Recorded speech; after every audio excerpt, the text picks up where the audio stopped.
No aplaudieron los cielos, no cantaron los ángeles, el día se volvió noche,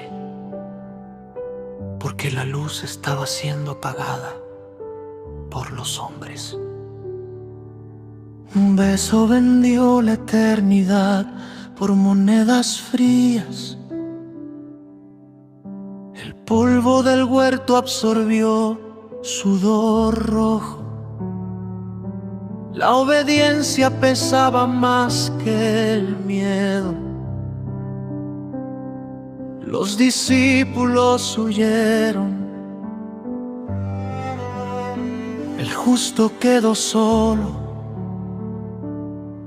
El que multiplicó panes ahora era pan partido.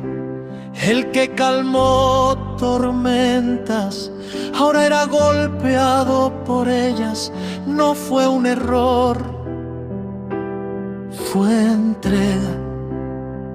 Puño sobre rostro santo, saliva sobre verdad eterna, espalda abierta por látigos romanos, como si quisieran borrar la profecía con cuero y metal.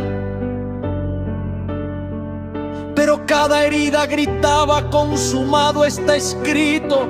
La multitud